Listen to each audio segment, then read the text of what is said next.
우리 좌우 양옆에 앞뒷분들과 함께 인사하도록 하겠습니다. 반갑습니다. 은혜 많이 받으세요. 반갑습니다. 은혜 많이 받으세요. 반갑습니다. 예.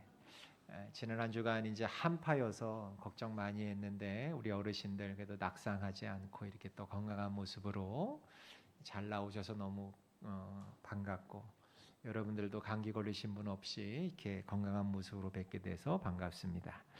자, 오늘은 종말의 시대에 성도는 어떻게 살아야 할까라는 제목으로 여러분과 함께 은혜를 받도록 하겠습니다. 미국 시카고 대학의 핵을 연구하는 과학자들과 교수들이 핵이 참 무섭잖아요. 그래서 인류에게 핵의 무서움과 위협을 경고하기 위해서 종말식이라는 것을 만들었습니다. 사진 한번 보여주시겠습니까? 이런 식입니다. 여러분도 아마 보신 것 같은데, 이게 처음에는 핵 위협을 경고하기 위해서 만들어졌는데 1989년부터는 핵에 더해서 환경 문제, 지구 온난화라든지 오염이라든지 자원 고갈이라든지 이런 환경 문제가 거기에 더해져서 이제 인류의 종말 시계를 결정하는 중요한 요소로 이제 등장을 했는데, 그러니까 이 시계는 지구 종말의 날을 12시 자정으로 보면서 그때까지 얼마가 남아 있느냐, 그 시간을 표시하고 있는 그 상징으로 이런 시계를 만들었던 거예요. 그렇다면 최근에 이 종말 시계는 몇 시를 가리키고 있는가 볼 때 이게 2020년 사진이거든요. 2020년에 이 종말 시계가 몇 시였냐면 23시 58분 20초였어요. 그러니까 밤 11시 58분 20초. 그러니까 종말까지 몇 초가 남았느냐 하면 100초가 남은 거예요. 그만큼 지금 심각하다는 거지요. 그러니까 경고하고 있는 거예요. 100초밖에 남지 않았다. 모든 돌아가는 것을 볼 때 이렇게 지금 그 시간을 가르치고 있는데, 그러니까 세상의 과학자들도 인류의 종말이 지금 위험하고 얼마 남지 않았음을 경고하고 있다는 것입니다. 이런 식으로. 그런데 여러분, 지금 이 시대는 영적으로 봐도, 신앙적으로 봐도, 말씀에 비추어 봐도, 또 제가 봐도 정말 주님의 다시 오실 주님의 재림과 종말의 때가 가까워 오고 있다는 것만큼은 확실한 것 같아요. 그날과 그 시는 저도 모르고 아무도 모르지만 분명한 사실은 정말 멀지 않았다. 지금 이 증표로 나타나고 있는 모든 일들이 성경에서 마지막 때에 나타날 그 예언의 말씀과 딱 부합하고 있는 것을 볼라치면 정말 주님이 이 땅에 다시 오실 그 재림의 때와 종말의 때가 멀지 않았다는 것만큼은 확실하다는 거예요. 그렇다면 이 종말에는 종말에 합당한 삶을 살아야 하겠는데, 어떻게 하는 것이 성도가 종말에 합당한 삶을 사는 것이냐? 오늘 본문에서 사도 바울이 그걸 우리에게 묻고 또 알려주고 있는 거예요. 그러니까 종말을 살아가는 성도의 삶이 어떠해야 하느냐, 바로 이겁니다. 그래서 오늘 우리가 읽은 본문 4절에서 7절까지는, 특별히 5절에 보시면 주께서 가까우시니라 이랬잖아요. 주께서 가까우시다. 즉 종말의 때가, 주님이 다시 오실 그 재림의 때가 가깝다라고 하는 이 전제하에 성도들은 어떻게 살아야 하는지를 알려주고 있다는 것입니다. 자, 그렇다면 여러분께 한번 여쭙겠습니다. 여러분은 주님이 다시 오실 재림과 종말의 때가 가까웠다는 생각을 갖고 거기에 합당한 삶을 살고 있다고 여러분 여기십니까? 아니면 그 옛날 노아 시대의 사람들처럼 종말이 가까운 줄도 모르고 먹고 마시고 장가가고 그렇게 세상에 빠져 살면서 그렇게 살다가 불현듯 종말을 준비하지 못하는 삶을 살아가고 있는가? 여러분, 어떻게 지금 여러분은 살고 있다고 생각하십니까? 여러분, 종말을 준비하지 못하는 삶의 결과는 무엇이었습니까? 심판이었지요. 노아 시대에는 홍수의 심판을 받았고, 나중에 주님께서 다시 재림하실 때에는 영원한 고통 속에 들어가는 심판을 받게 될 것입니다. 그래서 성경에는 주님의 재림을 잘 준비해야 한다는 말을 많이 하고 있는데, 과연 재림을 잘 준비하는 삶은 무엇일까? 여러분, 지금부터 한 30여 년 전에 우리나라의 여러 이단 중에 다미선교회라고 하는 이단이 있었어요. 들어보셨죠? 그 다미선교회가요, 대한민국을 들썩들썩이게 했어요. 난리 나게 했어요. 큰 문제를 일으켰어요. 사진 한번 보여주시겠습니까? 뉴스에서 여러분 이 광경을 아마 보셨을 것 같은데, 다미선교회의 다미가 무슨 뜻이냐면 다가올 미래를 준비하라, 이래서 다미선교회인 거예요. 여기 교주가 누구냐면 이장님이라고 하는 교주였는데, 이 이장님이라고 하는 교주가 예언을 한 거예요. 뭐라고 예언했냐? 1992년 10월 28일에 이 지구에 종말이 온다. 그래서 자기를 믿고 따르는 사람들은 다 공중으로 휴거하고 종말이 온다고 선동을 한 거예요. 그래서 이때 당시 다미선교회의 신도가 몇 명이었냐면 전국적으로 약 10,000명 정도가 됐어요. 10,000명 정도가 되는 이 모든 신도들이 말이에요, 전국 각처에 있는 자기들 집회 장소에 다 이렇게 깔맞춤을 했죠. 옷을 깔맞춤을 했어요. 흰 옷으로 다 색깔을 맞춰 입고 일도 안 하고 아무것도 안 하면서 다 모여가지고 몇 달, 몇 날, 며칠을 그냥 이렇게 지금 울부짖고 기도만 한 거예요.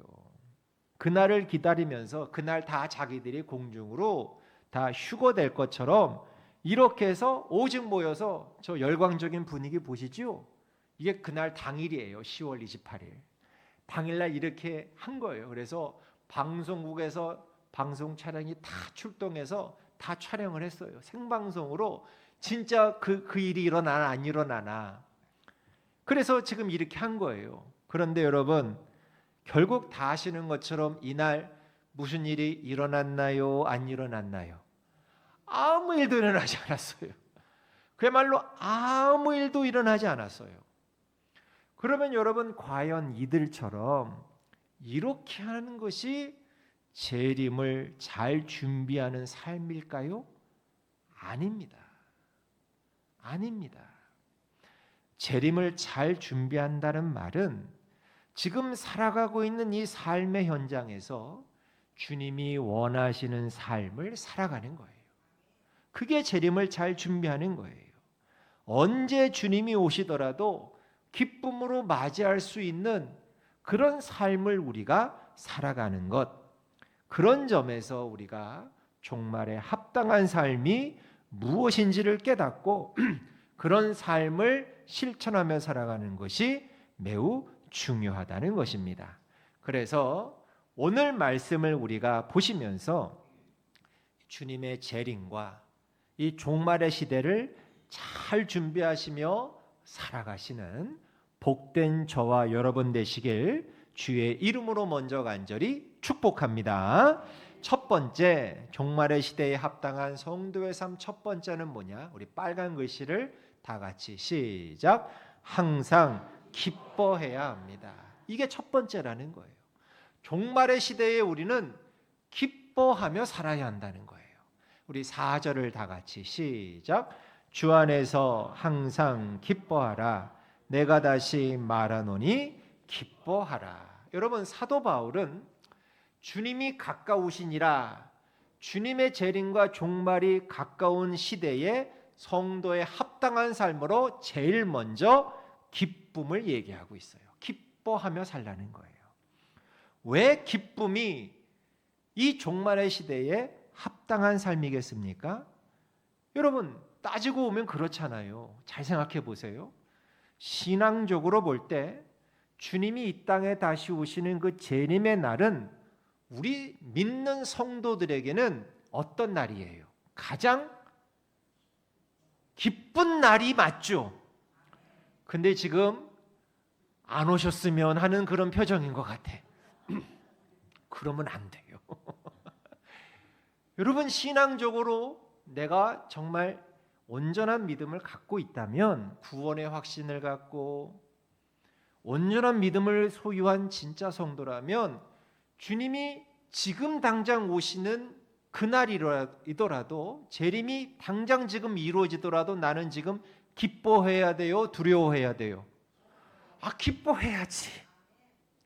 그게 맞는 거죠. 그러니까 사실 재림의 날은 우리 성도에게는 가장 기쁘고 즐겁고 행복한 날이에요. 그죠? 역사가 완성되면서 믿는 성도들은 다 주님께서 예비하신 영원한 하늘나라에 들어가 영광 가운데 주님과 함께 영원토록 살게 되는 날이니까, 이 날은 우리에게, 믿는 성도에게는 사실은 가장 기쁜 날이 맞아요.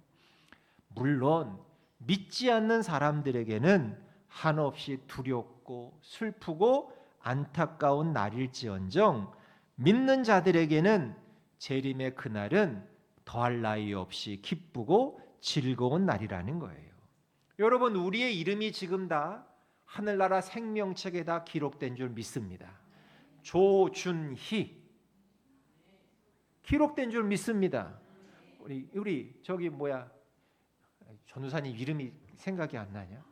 유정식 죄송해요. 원래 그래요 제가. 유정식 이름이 생명책에 기록된 거예요. 이름이. 여러분 이게 얼마나 기쁨이에요. 내 이름이 꽉 기록되어져 있다는 사실. 그리고 주님께서 곧 오신다. 그때는 내가 주님의 거룩한 신부가 되어 신랑 되신 주님을 공중에서 맞이하고 다 하늘나라 저 천국에 들어가 영원토록 거하게 된다. 여러분 이것을 우리가 확실히 믿을 수만 있다면 우리는 항상 언제나 어떤 어려운 상황에서도 기뻐할 수 있게 될 줄 믿습니다. 그래서 마땅히 기쁨으로 살아가야 한다는 거예요. 그런데 이 기뻐하라는 이 말씀에는 몇 가지 특징이 있는데요. 하나는 내가 다시 말하노니 기뻐하라, 이것은 명령이라는 거예요. 해도 좋고 안 해도 좋고 옵션이 아니라 기뻐하라는 명령이에요. 명령. 항상 기뻐하라는 명령이에요. 그것도 항상. 그런데 여러분 우리 인간의 일반적인 감정으로는 항상 기뻐할 수 없어요. 불가능해요. 어제 토요일이었죠? 어제 24시간 동안 여러분 기뻐하셨어요? 에? 저도 그랬어요. 저도 어제 감정이 널뛰게 했어요. 좋았다가 힘들었다가 또 즐거웠다가 또 슬펐다가 우울했다가 저도 널뛰었어요. 24시간 동안 인간의 감정으로는 기뻐할 수 없어요. 오히려 슬프고 힘들고 우울하고 괴롭게 느낄 때가 더 많아요. 그런데 사도 바울은 지금 뭐라고 명령하고 있어요? 항상 기뻐하라고 명령하고 있어요. 여러분 그러기에 이 기쁨은 삶에 자연적으로 주어지는 것이 아니라 우리가 그렇게 살기로 선택할 때 주어지는 기쁨인 거예요. 어떤 상황에도 나는 기뻐하겠다. 누가 뭐래도 나는 기쁨으로 살겠다. 내가 그렇게 기쁨을 선택할 때 항상 기뻐하는 삶을 살 수 있는 거예요. 미국의 심리학의 대가이신 교수님이 계신데, 레오 버스카글리아라는 교수님이 계셔요. 심리학의 대가이셔요. 이분이 유명하신 분인데, 이 교수님이 자서전을 썼는데 그 자서전에 자신의 어머니에 대해서 추억한 글이 있어요.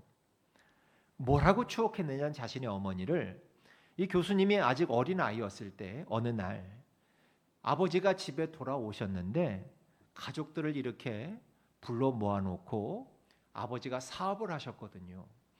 근데 아버지 사업이 쫄딱 망했다, 아빠 회사가 파산했다고 가족들을 모아놓고 알렸대요. 회사가 망했다는 거예요. 파산했다고. 그러니까 이 어머니가 뭘 했는고 하면, 자기가 평상시에 지녔던 보석 목걸이가 있었는데 나가더니만 그 보석 목걸이를 팔아가지고 그 돈을 가지고 그날 저녁 성대한 파티를 열었대요.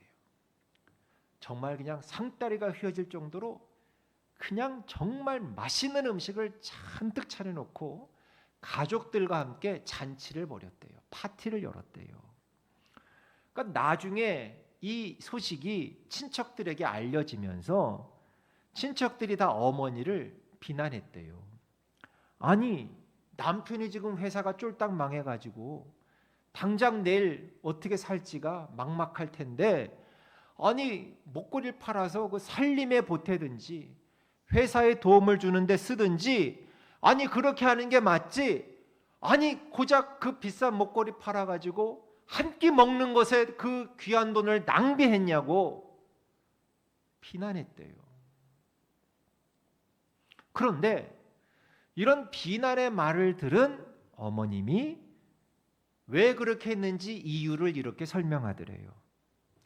그날, 즉 남편이 집에 와서 회사가 파산하고 쫄딱 망했다, 바로 그날 저녁이야말로 우리 가족에게는 그 어떤 때보다도 기쁨이 필요했던 저녁이었기 때문입니다. 그랬다는 거예요. 힘들죠. 회사가 망했는데. 전 아직 회사를 경영해 본 적이 없어서 회사가 망했을 때, 파산했을 때, 저는 우리 교회가 건물이 있는 이 상가 단지가 지금 빈 건물이 많아요. 여기가 근데 장사가 잘 안 되는데 여기가. 근데 저는 여기를 매일 다니다 보니까 가게들을 제가 다 알지 않습니까? 근데 어느 날 있던 가게가 어느 날 지나가다 보면 문을 닫고 비어 있어.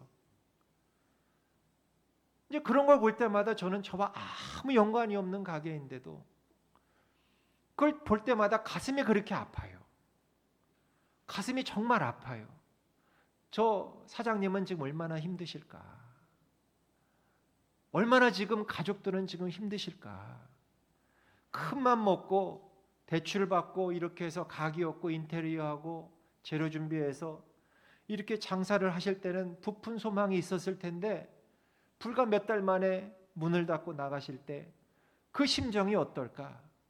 저는 그걸 볼 때마다 가슴이, 저는 뭐 얼굴도 모르고 그러지만 가슴이 아프고 참 저도 상심이 돼요. 그런데 바로 이날 저녁이 이 가족에겐 그런 저녁이었거든요. 그런데 어머니가 뭐라 그랬어요? 이날이야말로 우리 가족에게는 기쁨이 필요했기 때문에 맛있는 음식을 준비해서 먹었다는 거예요. 여러분, 이 어머니는 가장 우울하고 낙심이 될 때 가장 필요한 것이 무엇인지를 알고 있었던 거예요. 기쁨이지요. 정말 우울할 거 아닙니까? 낙심되고 어떻게 살아야 되는가 막막할 거 아닙니까? 근데 우울하고 낙심만 할 게 아니라 이때 필요한 게 바로 기쁨이었고, 이 기쁨을 선택하고 실제로 보여주었던 것입니다. 사랑하는 성도 여러분, 기쁨은요 가만히 있는다고 해서 자연적으로 나에게 주어지는 게 아니에요. 그런 게 기쁨이 아니요, 내 의지의 선택인 거예요. 파산을 선언할 때 모두가 느끼는 감정은 슬프고 우울하고 앞날에 대한 걱정이 몰려오면서 깊은 낙심에 빠지는 것이었지만, 이런 자연적인 감정을 물리치기 위해 이 어머니는 기뻐하기로 기쁨을 선택했던 거예요. 여러분, 기쁨은 환경에 의해 주어지는 게 아니라 선택에 의해 주어지는 거예요. 내가 기쁨으로 살기로 선택하면 언제나 항상 기뻐하며 살아갈 수 있게 될 줄 믿습니다. 기뻐하세요, 여러분. 기쁨을 선택하세요. 기뻐하기로 여러분 오늘 결단하세요. 또 하나의 기뻐하라의 특징은 뭐냐? 주 안에서 기뻐하래요. 여러분, 성도들이 어떤 환경에서도 기쁨을 선택할 수 있는 건 내가 주 안에 있기 때문에 가능한 거예요.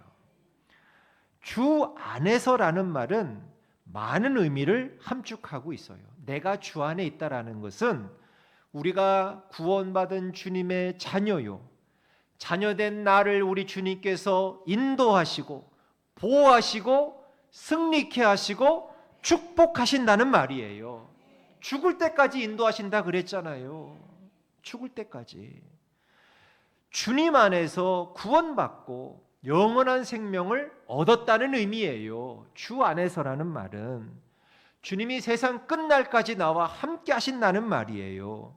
여러분, 우리가 환경과 조건 안에서 기뻐하려고 하면 절대 항상 기뻐할 수 없어요.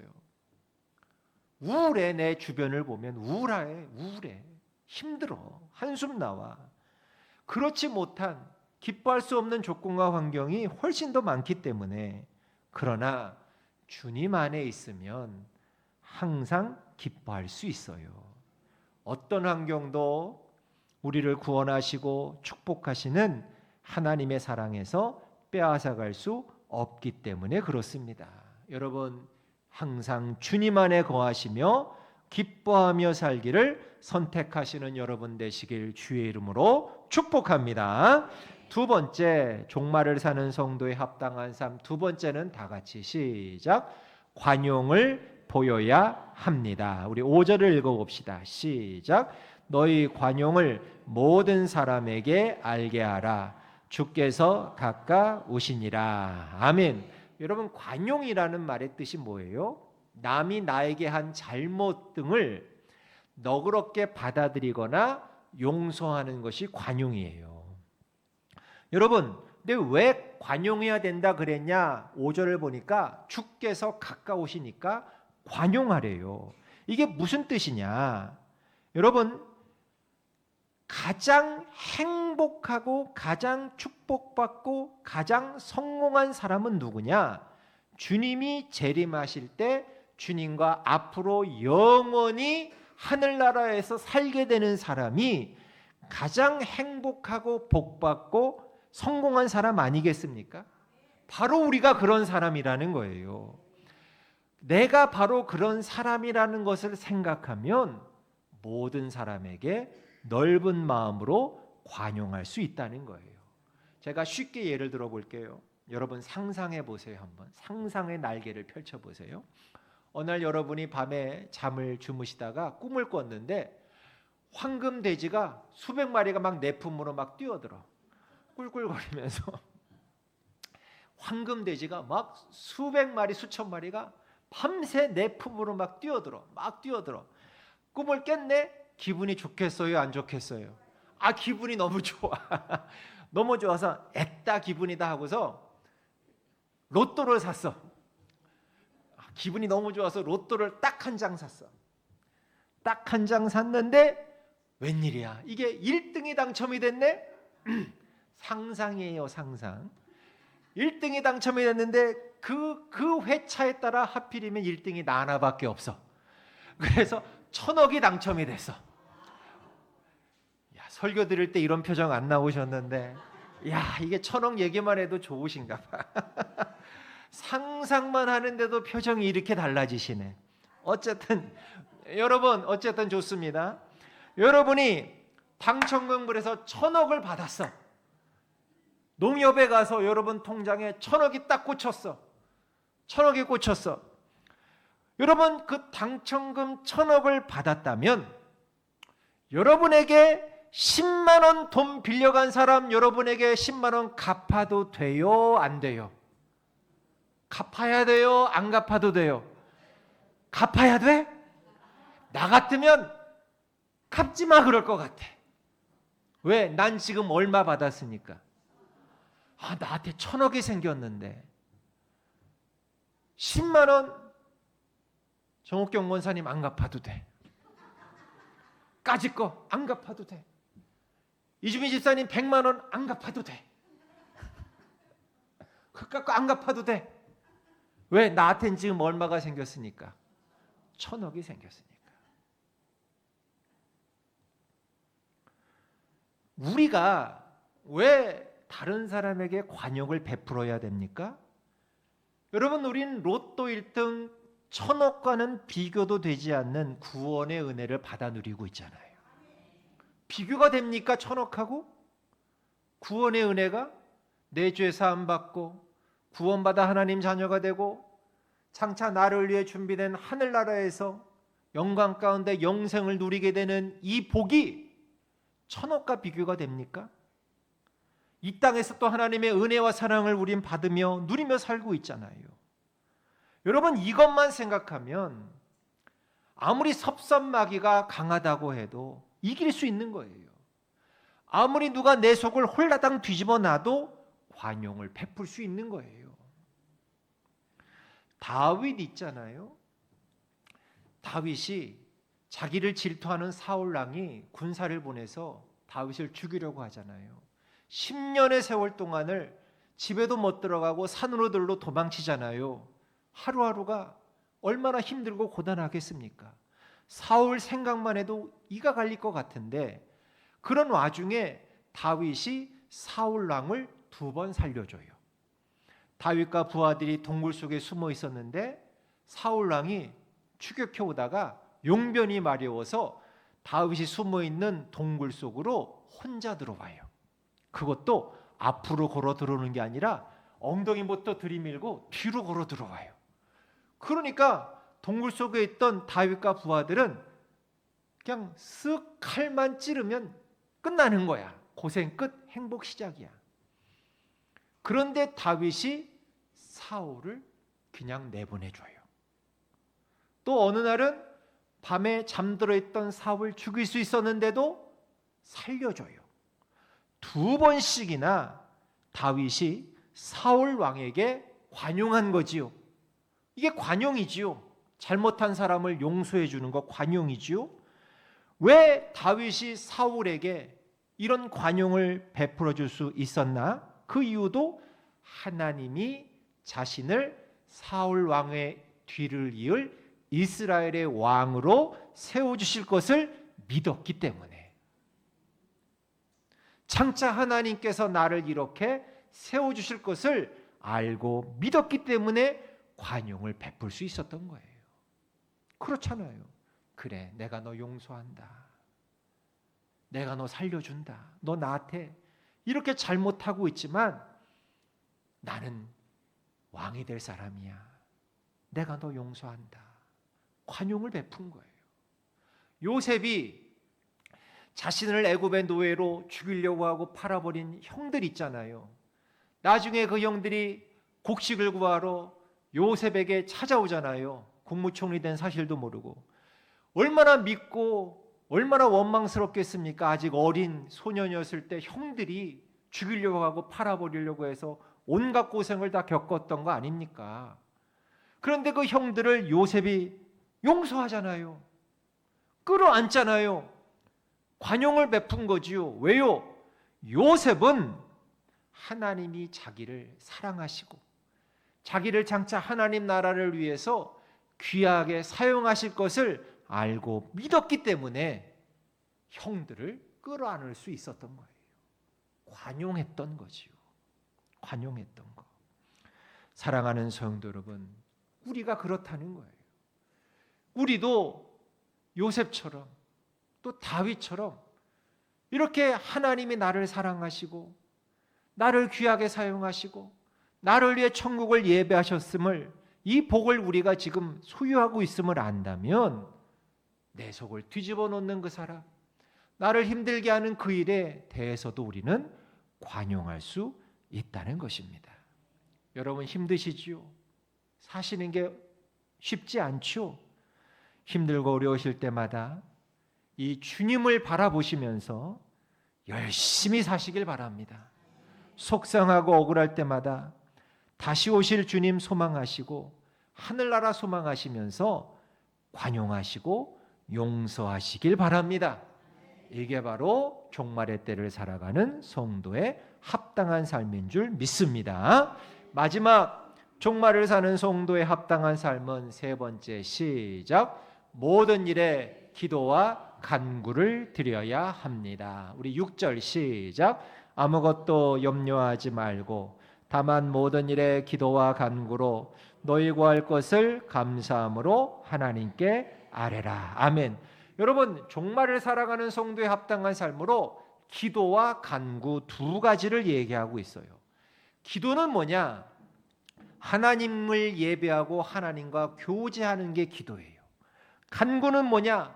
나의 다급하고 간절한 마음으로 하나님께 나의 필요한 것을 요청하는 게 간구예요. 종말을 살아가는 성도들은 이 두 가지의 기도로 항상 깨어 있어야 한다는 거예요. 하나님과 교제하는 기도, 나의 간절한 소망을 요청하는 간구, 두 가지. 이 두 가지 기도는 서로를 보완해 줘요. 여러분, 우리가 하나님께 나의 필요한 것을 요청하는 기도를 했는데 내가 원하는 대로 응답이 안 되었어요. 그러면 어떤 일이 주로 일어납니까? 하나님을 원망하고 하나님과 멀어지게 돼요. 믿음에서 멀어지게 돼요. 왜? 내가 간구했는데 응답이 없으니까. 그런데 간구만 한 사람은 이렇게 되는데 하나님과 교제하는 기도를 같이 해온 사람은 내가 원하는 대로 응답이 안 돼도 하나님을 원망하거나 믿음에서 멀어지지 않아요. 왜? 하나님과 교제하는 기도를 통해 하나님을 믿고 하나님을 신뢰하는 관계가 탄탄히 형성되어 있기 때문에. 그래서 우리는 기도와 간구를 같이 드려야 돼요. 그래서 성경은 깨어있는 성도의 삶을 설명할 때 항상 기도와 간구를 언급하고 있어요. 우리 에베소서 6장 18절 시작. 모든 기도와 간구를 하되 항상 성령 안에서 기도하고 이를 위하여 깨어 구하기를 항상 힘쓰며 여러 성도를 위하여 구하라. 골로새서 4장 2절 시작. 기도를 계속하고 기도에 감사함으로 깨어 있으라. 베드로전서 4장 7절 시작. 만물의 마지막이 가까이 왔으니 그러므로 너희는 정신을 차리고 근신하여 기도하라. 아멘. 기도가 깨어있는 삶이 여러분 돼야 돼요. 기도로. 왜 기도 없이 살 수 없느냐? 기도해야 영적으로 깨어 있어서 주님의 재림을 잘 준비하며 살아갈 수 있기 때문에 그래요.